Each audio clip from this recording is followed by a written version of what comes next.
Let's bring you the latest coming in on the United States and India. As the US Secretary of State Mike Pompeo will be visiting India for the third edition of India-US 2+2 dialogue coming week. The meeting will take place in New Delhi from 26th till the 27th of October, where Indian Defence Minister Rajnath Singh and Foreign Affairs Minister S. Jaishankar will meet US Secretary of State Mike Pompeo and Defence Secretary Mark Esper.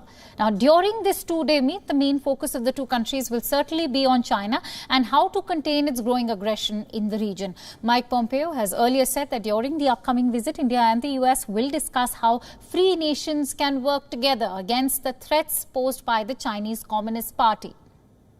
Now, senior official of the US State Department concurs with analysts about discussions around China. One such official has said, and I quote, "Certainly, I think the situation on the line of actual control will probably be discussed at some point, and we are watching the situation closely. I think both sides have expressed a desire to de-escalate violence." And so India and China are in the middle of an ongoing military standoff at the Ladakh border. It began in April this year. The situation has worsened in June after 20 Indian soldiers died during the clashes with PLA troops in the Galwan Valley. Even though Chinese army also suffered casualties, China never came out with any number. Along with China, the focus will also be on the basic exchange and cooperation agreement.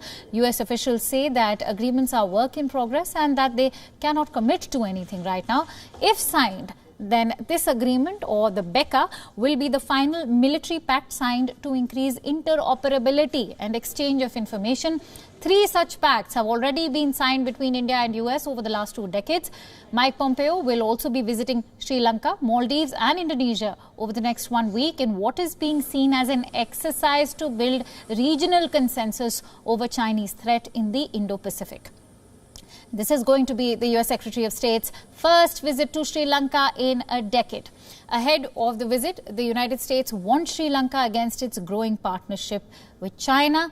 The Trump administration has said that the island nation needs to make a difficult but necessary decision to secure its economic independence for long-term prosperity. Now, this statement was not well received by China. The Chinese Foreign Ministry said that these statements showcase the United States' Cold War mentality. 美方官员的言论充满了冷战思维、霸权心态，充分暴露了美国肆意干涉他国内政、逼迫中小国家选边站队的一贯做派。 And so let's get in a sense of perspective on the changing geodynamics in the South Asian Peninsula. For that, I'm joined in by our guest, Brahmachalani. He's Professor of Strategic Studies at Center for Policy Research. A very warm welcome to you, Professor. Now, let me begin by asking about the 2+2 dialogue, which is happening at a time when the Quad is focused on unifying as a force to counter China. How can India benefit out of this dialogue? First, it's very significant that at a time of the coronavirus pandemic, Pompeo and Esper are traveling all the way to New Delhi for this 2+2 meeting. The decision to have an in-person meeting rather than have a virtual meeting is by itself significant, because these days most such meetings, including summit meetings, are being held virtually, that is, remotely.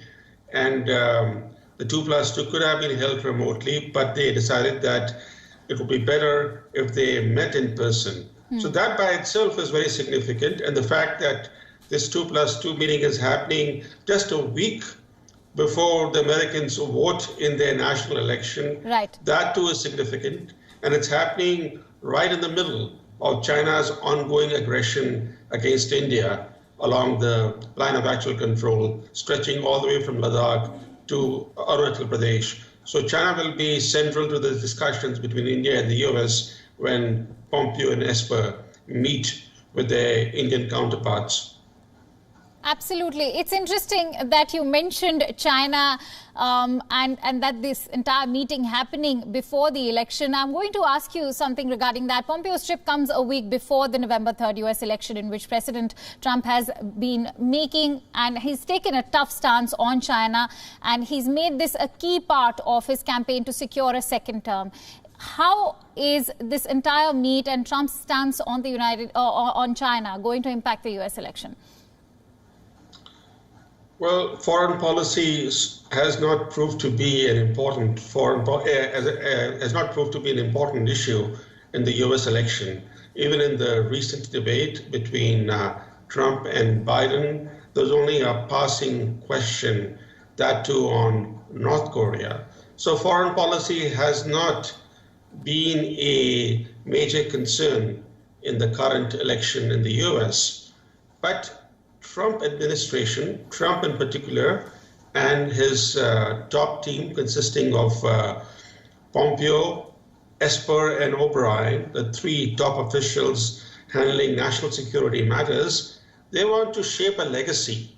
Whether this team returns to office or not, whether Trump is reelected or defeated, they want to leave a legacy of having shaped a major strategy that will also influence the thinking and policy of the next administration. And that strategy is centered on creating a free and open Indo-Pacific. And as the US Deputy Secretary of State recently said, India is the centerpiece of this free and open Indo-Pacific strategy. So the meeting of the 2+2 in New Delhi is part and parcel of this wider effort to create a coalition, a constellation of democracies in the Indo-Pacific, with India being the most vital player. India is the most vital player for several reasons. The most important is that if you look at the Quad, the other three Quad members are already tied by strategic alliances between and among themselves. They already have bilateral and trilateral security alliances. The only odd member not tied to any security alliance is India. So the future of the Quad hinges on India. And also, the most important thing we have to bear in mind is that the US-India strategic relationship bears little resemblance to America's Cold War era system, which is known as the hub and spoke system, with the US as the hub and its allies as the spokes. Right. Since, Professor, you mentioned about the strategic alliances between India and the United States, how can India benefit from the geospatial data agreement that has been termed as the Basic Exchange and Cooperation Agreement, or BECA? The US has these four so-called foundational agreements with all its close defense partners. So it's seeking to co-opt India into a soft alliance devoid of any treaty obligations.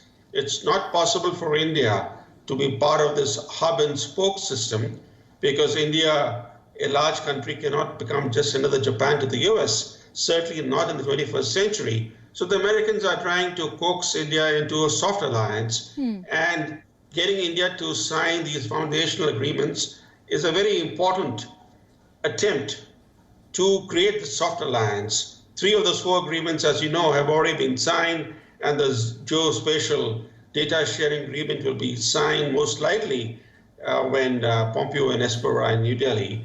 And the geospatial data agreement will allow for sharing of such data from airborne and satellite sensors. Now, this could be significant for India at a time when China is mounting increasing aggression, and the threat of China waging a war against India still looms large on the horizon. And if China were to attack India militarily, then this geospatial data sharing agreement with the US would open up valuable data for India so that India can more accurately target Chinese sites. So in that sense, it will have a military application. All right, fair enough. Professor, I'm running short of time, but I quickly want to touch upon Mike Pompeo's other visits, since he'll also be visiting Sri Lanka, Maldives and Indonesia during his trip. In fact, US has even cautioned Sri Lanka over its growing partnership with China. Is US in a position to garner Lanka's support in countering China or even influence Sri Lanka? At the moment, concerns are growing that Sri Lanka could become a Chinese satellite state. So Pompeo is seeking to pull Sri Lanka into the US camp.